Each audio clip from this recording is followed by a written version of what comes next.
ಗೆಲುವಿಗೆ ಸೇಡು ತೀರಿಸಿಕೊಳ್ತೇವೆ, ಕೈ ಕುಲುಕದ ಅವಮಾನಕ್ಕೆ ತಿರುಗೇಟು ಕೊಡ್ತೇವೆ, ಬಿದ್ದ ನೆಲದಲ್ಲಿ ಗೆದ್ದು ತೋರಿಸ್ತೇವೆ ಅಂತ ಡಿಸೈನ್ ಆಗಿ ಬಿಲ್ಡಪ್ ಕೊಟ್ಟಿದ್ದಂಥ ಪಾಕಿಗಳು ಒನ್ಸ್ ಅಗೇನ್ ಸೋತು ಸುಣ್ಣವಾಗಿದ್ದಾರೆ.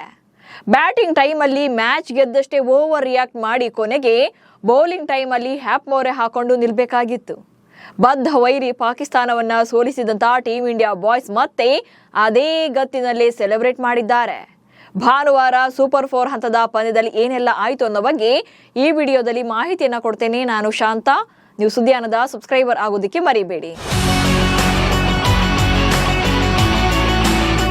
ಏಷ್ಯಾ ಕಪ್ನಲ್ಲಿ ಶನಿವಾರದಿಂದಲೇ ಸೂಪರ್ 4 ಹಂತದ ಪಂದ್ಯಗಳು ಶುರುವಾಗಿದ್ದು, ಭಾನುವಾರ ಭಾರತ ಮತ್ತು ಪಾಕಿಸ್ತಾನ ತಂಡಗಳು ಎದುರುಬದರಾಗಿದ್ವು.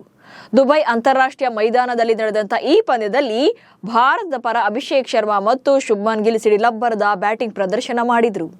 ಪಾಕಿಸ್ತಾನ ನೀಡಿದಂತ ಚಾಲೆಂಜಿಂಗ್ ಟಾರ್ಗೆಟ್ನ ಚೇಸ್ ಮಾಡಿ ಪವರ್ನಲ್ಲೂ ಸ್ಪೋರ್ಟ್ಸ್ನಲ್ಲೂ ನಾವೇ ಫಸ್ಟ್ ಅನ್ನೋದನ್ನ ಪ್ರೂವ್ ಮಾಡಿದ್ರು. ಅಂಡ್ ಒನ್ಸ್ ಅಗೇನ್ ಇಲ್ಲೂ ಕೂಡ ನೋ ಶೇಕ್ ಹ್ಯಾಂಡ್.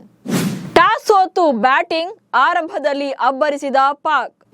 ಕಳೆದ ಪಂದ್ಯದಲ್ಲಿ ಆಗಿದ್ದಂತ ಅವಮಾನಕ್ಕೂ ಏನೋ ನಿನ್ನೆ ಮ್ಯಾಚ್ ಅಲ್ಲಿ ಪಾಕಿಸ್ತಾನದ ಬ್ಯಾಟಿಂಗ್ ಪ್ರದರ್ಶನ ಬೆಟರ್ ಅನ್ಸೋ ತರ ಇತ್ತು.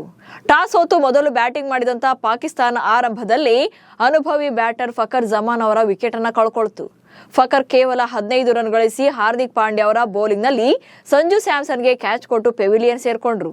ಆ ಬಳಿಕ 3ನೇ ಕ್ರಮಾಂಕದಲ್ಲಿ ಬ್ಯಾಟ್ ಬೀಸಿದಂತ ಸೈಮ್ ಅಯೂಬ್ ಹಾಗೆ ಸಾಹಿದ್ ಬಾಜ್ ಫರ್ಹಾನ್ ಅರ್ಧ ಶತಕದ ಜೊತೆಯಾಟವಾಡಿದ್ರು. ಸಾಹಿಬ್ ಜಾದ್ ಫರ್ಹಾನ್ 45 ಎಸೆತಗಳಲ್ಲಿ 5 ಬೌಂಡ್ರಿ ಹಾಗೆ 3 ಸಿಕ್ಸರ್ಗಳ ಸಮೇತ 58 ರನ್ಗಳನ್ನ ಕಲೆ ಹಾಕಿದ್ರು. ಕೊನೆಗೆ ಶಿವಮ್ ದುಬೆಗೆ ವಿಕೆಟ್ ಒಪ್ಪಿಸಿದ್ರು.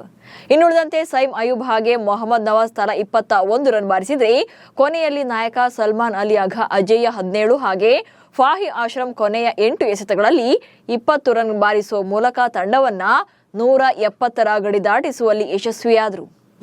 172 ರನ್ಗಳ ಟಾರ್ಗೆಟ್, ಗಿಲ್ ಮತ್ತು ಅಭಿ ಶತಕದ ಜೊತೆಯಾಟ. ಪಾಕಿಸ್ತಾನ ನೀಡಿದಂತ 172 ರನ್ಗಳ ಟಾರ್ಗೆಟ್ ಅನ್ನ ಬೆನ್ನತ್ತಿದಂತ ಭಾರತ ಪರ ಅಭಿಷೇಕ್ ಶರ್ಮಾ ಫಸ್ಟ್ ಬಾಲ್ ಅಲ್ಲೇ ಸಿಕ್ಸರ್ ಬಾರಿಸಿ ಇನ್ನಿಂಗ್ಸ್ ನಲ್ಲಿ ಸ್ಫೋಟಕವಾಗಿ ಆರಂಭ ಮಾಡಿದ್ರು. ಆರಂಭದಿಂದಲೇ ಅಗ್ರೆಸಿವ್ ಆಗಿ ಇಬ್ಬರು ಕೂಡ ಬ್ಯಾಟ್ ಬೀಸೋಕೆ ಶುರು ಮಾಡಿದ್ರು. ಪವರ್ ಪ್ಲೇ ಮುಗಿಯೋ ಹೊತ್ತಿಗೆಲ್ಲ ಭಾರತ 69 ರನ್ಗಳನ್ನ ಕಲೆ ಹಾಕಿತ್ತು. ಆ ಬಳಿಕ 8.4 ಓವರ್ಗಳಲ್ಲೇ ಭಾರತ ಶತಕದ ಜೊತೆಯಾಟವಾಡಿತ್ತು.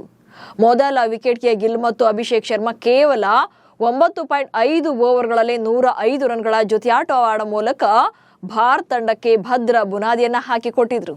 ಗಿಲ್ ಕೇವಲ 28 ಎಸೆತಗಳನ್ನು ಎದುರಿಸಿ 8 ಬೌಂಡ್ರಿ ಸಹಿತ ಆಕರ್ಷಕ 47 ರನ್ ಸಿಡಿಸಿ ಕೊನೆಗೆ 50 ಬಾರಿಸುವಂತಹ ಹೊಸ್ತಿಲಲ್ಲೇ ಅಶ್ರಫ್ಗೆ ವಿಕೆಟ್ ಒಪ್ಪಿಸಿದ್ರು. ಇನ್ನು 105 ರನ್ಗಳವರೆಗೂ ಕೂಡ ಯಾವುದೇ ವಿಕೆಟ್ ಅನ್ನ ಕಳೆದುಕೊಳ್ಳದಂತ ಭಾರತ ಇದಾದ ಬಳಿಕ 123 ರನ್ ಗಳಿಸುವಷ್ಟರಲ್ಲಿ ದಿಢೀರೆನ್ನುವಂತೆ 3 ವಿಕೆಟ್ಗಳನ್ನ ಕಳ್ಕೊಳ್ತು. ಸೂರ್ಯಕುಮಾರ್ ಯಾದವ್ ಖಾತೆ ತೆರೆಯದೆ ವಿಕೆಟ್ ಒಪ್ಪಿಸಿ ಪೆವಿಲಿಯನ್ ಸೇರ್ಕೊಂಡ್ರು. ಇನ್ನು ಪಾಕ್ ಬೌಲರ್ಗಳ ಬೆವರಿಳಿಸ್ತಾ ಇದ್ದಂತ ಅಭಿಷೇಕ್ ಶರ್ಮಾ 39 ಎಸೆತಗಳಲ್ಲಿ 6 ಬೌಂಡ್ರಿ 5 ಸಿಕ್ಸರ್ಗಳ ನೆರವಿನಿಂದ 74 ರನ್ ಬಾರಿಸಿ ಅಬ್ರಾರ್ ಅಹ್ಮದ್ಗೆ ವಿಕೆಟ್ ನೀಡಿದ್ರು. ಇನ್ನು ಸಂಜು 13 ರನ್ಗಳಿಗೆ ಸೀಮಿತವಾದ್ರು. ಕೊನೆಯಲ್ಲಿ ತಿಲಕ್ ವರ್ಮಾ ಮತ್ತು ಹಾರ್ದಿಕ್ ಪಾಂಡ್ಯ ತಾಳ್ಮೆಯುತವಾಗಿ ಬ್ಯಾಟ್ ಬೀಸಿ ಇನ್ನೂ 7 ಎಸೆತಗಳು ಇರುವಂತೆಯೇ ಮ್ಯಾಚ್ ವಿನ್ ಮಾಡಿದ್ರು. ಆದರೆ ಈ ಪಂದ್ಯದಲ್ಲೂ ಕೂಡ ಉಭಯ ತಂಡಗಳ ಆಟಗಾರರು ಕೈಕುಲುಕದೆ ಇದ್ದದ್ದು ವಿಶೇಷವಾಗಿತ್ತು. ಸದ್ಯ ಅಭಿಷೇಕ್ ಶರ್ಮಾ ಅವರ ಸೂಪರ್ ಭರ್ಜರಿಯಾದಂತಹ ಬ್ಯಾಟಿಂಗ್ನಿಂದಾಗಿ ಭಾರತಕ್ಕೆ ಗೆಲುವಿನ ಅಭಿಷೇಕವಾಗಿದೆ. ಸೂಪರ್ 4 ಹಂತದ ಮೊದಲ ಪಂದ್ಯದಲ್ಲಿ ಗೆದ್ದಿರುವಂತಹ ಭಾರತ ಪಾಯಿಂಟ್ಸ್ ಪಟ್ಟಿಯಲ್ಲಿ ಅಗ್ರ ಸ್ಥಾನದಲ್ಲಿದೆ. ಇನ್ನೂ 2 ಮ್ಯಾಚ್ಗಳಿದ್ದು ಅವನ್ನು ಕೂಡ ಗೆಲ್ಲುವಂತ ಕಾನ್ಫಿಡೆನ್ಸ್ ನಲ್ಲಿದೆ ಸೂರ್ಯಕುಮಾರ್ ಯಾದವ್ ನಾಯಕತ್ವದ ಭಾರತ ಪಡೆ. ಸೆಪ್ಟೆಂಬರ್ 28ಕ್ಕೆ ಫೈನಲ್ ಪಂದ್ಯ ನಡೆಯಲಿದೆ. ನಮಸ್ಕಾರ.